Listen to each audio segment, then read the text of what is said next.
Bismillahirrahmanirrahim. Assalamualaikum warahmatullahi wabarakatuh. Waalaikumsalam warahmatullahi wabarakatuh. wabarakatuh. Apa kabar anak-anak hari ini? Alhamdulillah. Alhamdulillah. Luar biasa. Allahu Allahu Akbar. Akbar. Semangat pagi. Pagi. Alhamdulillah. Wardiana, mohon untuk memimpin doa. Oke, baik Bu. Bersama-sama berdoa ya. Bismillahirrahmanirrahim. Ibu ingin kalian belajar dalam keadaan rapi, silahkan duduknya yang rapi, pakaiannya yang bajunya keluar dimasukkan dulu. Baik, Bu. Baik, Sudah? Bu. Sudah, Bu. Sudah. Untuk hari ini, siapa yang tidak hadir anak-anak? Apakah hadir semua atau tidak? Hadir, Bu. Hadir, Bu. Ya.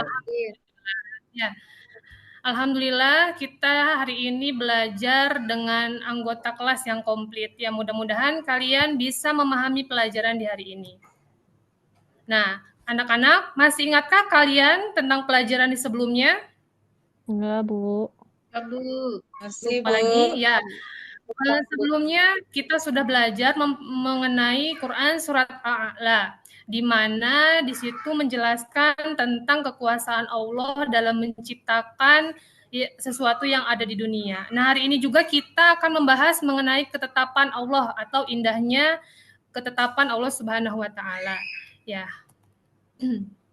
Nah, yaitu kita akan mempelajari iman kepada qada dan qadar. Ada yang tahu anak-anak, iman kepada qada dan qadar itu merupakan rukun iman yang keberapa ya? Yang keenam. Enam, Bu. Yang kelima. Ya, betul sekali. Enam, Bu. Kelima itu pada hari terakhir, Bu. Keenam, Bu. Betul. Sebab sudah jam 6, Bu. Apa arti dari iman, qada dan qadar, dan apa saja contoh dari qada dan qadar? Kita akan mempelajari itu. Ya. Tujuan pembelajaran dari iman kepada qada dan qadar yang pertama, anak-anak dapat menjelaskan makna atau arti dari qada dan qadar. Yang kedua, dapat memberikan contoh dari qada dan qadar.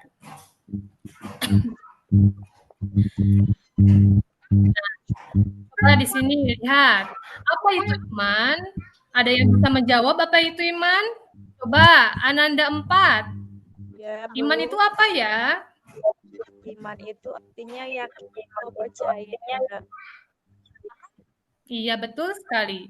Ya, iman secara bahasa artinya percaya atau yakin. Dan secara istilah, iman itu mengucapkan dengan lisan, membenarkan dalam hati, dan mengamalkan dalam perbuatannya.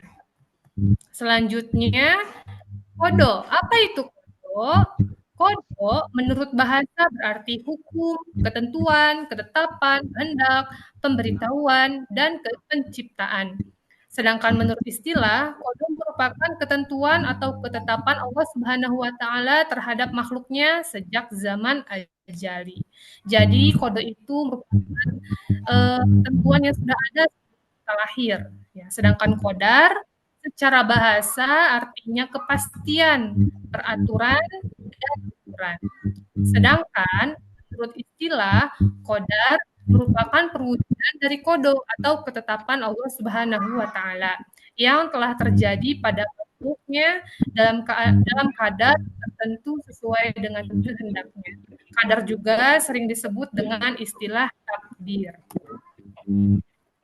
Nah, dari penjelasan tadi dapat kita temukan pengertian iman kepada qada dan qadar. Ada yang bisa menjawab apa pengertian iman kepada qada dan qadar dari penjelasan tadi yang sudah disampaikan? Coba Ananda Yuli, apa pengertian dari iman kepada qada dan qadar? Ya, iman kepada qada dan qadar berarti percaya dan yakin sepenuh hati bahwa Allah Subhanahu wa taala mempunyai kehendak, ketetapan, keputusan atas semua makhluknya, termasuk segala sesuatu yang meliputi semua kejadian yang menimpa makhluk.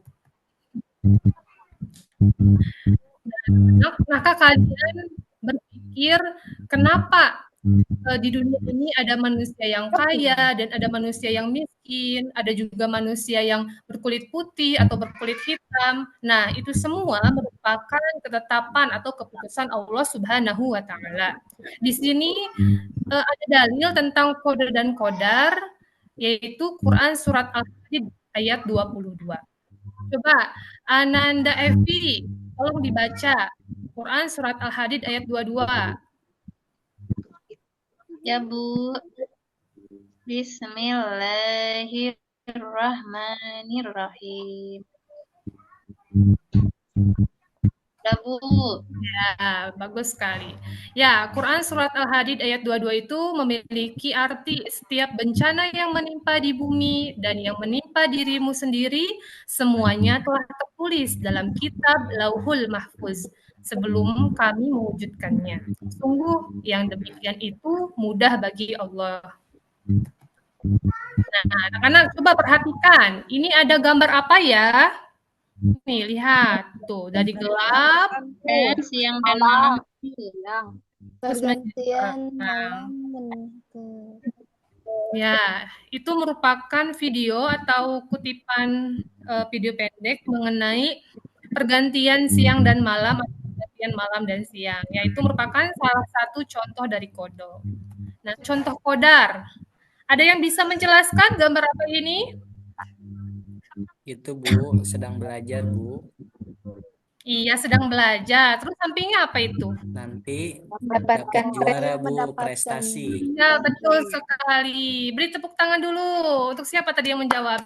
Ya, tepuk tangan dulu. Wah, tepuk Hebat. tangan. Ya, itu contoh kodar di mana jika kita menginginkan prestasi, kita itu harus belajar. Karena apa?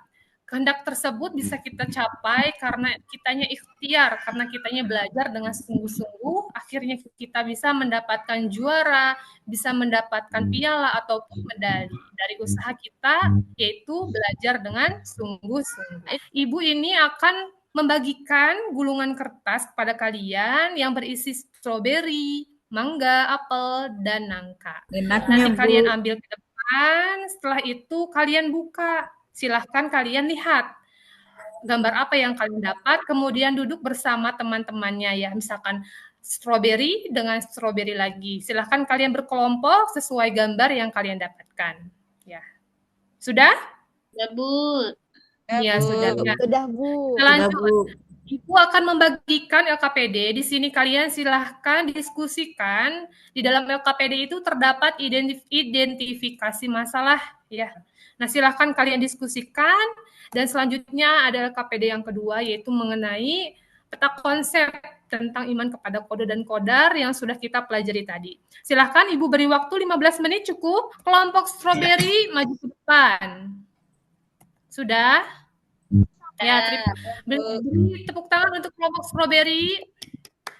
Ya, terima kasih atas presentasinya. Luar biasa. Sekarang Ibu memberikan penilaian. Tadi kelompok stroberi itu berdiskusi dengan bagus, semuanya aktif, sehingga Ibu memberikan kalian nilai bintang 5. Begitupun dengan kelompok mangga dan apel. Dan untuk kelompok nangka, tadi Ibu lihat masih ada yang menyendiri, belum bisa ikut berdiskusi ataupun gabung dengan kelompoknya, sehingga Ibu hanya memberikan 4 bintang. Ya, tepuk tangan dulu untuk kita semuanya. Ya, selanjutnya Ibu beri kesimpulan bahwa pada pembelajaran iman kepada kode dan kodar itu merupakan sebuah keyakinan pada diri kita bahwa Allah yang menetapkan segala sesuatunya, tapi kita juga harus menerimanya dengan sabar ataupun dengan syukur, karena ketentuan Allah itu tidak selalu baik ya. Akan tetapi kadang saja kita mendapatkan takdir yang menurut kita itu buruk. Oleh karena itu kita sebagai manusia harus sabar dan harus bersyukur atas ketetapan yang Allah berikan ya. Nah, ini untuk memperdalam lagi pemahaman kalian, Ibu berikan ini untuk per orang ya. Silahkan kalian kerjakan lembar kerja tes tertulis ini di mejanya masing-masing ya. Ibu beri waktu 10 menit. Sudah ya, silakan kumpulkan kembali. Ya, Bu. Udah, Bu. Nah, cukup sekian pembelajaran yang dapat Ibu sampaikan. Marilah kita sama-sama membacakan Alhamdulillahirabbil alamin. Alhamdulillahirabbil alamin. Pertemuan minggu depan kita masih berlanjut materi iman kepada qada dan qadar, yaitu mengenai jenis-jenis takdir. Di rumahnya jangan lupa belajar ya, dan jaga kesehatan agar bisa mengikuti pembelajaran setiap harinya. Ibu akhiri, wabillahi taufiq wal hidayah. Wassalamualaikum warahmatullahi wabarakatuh.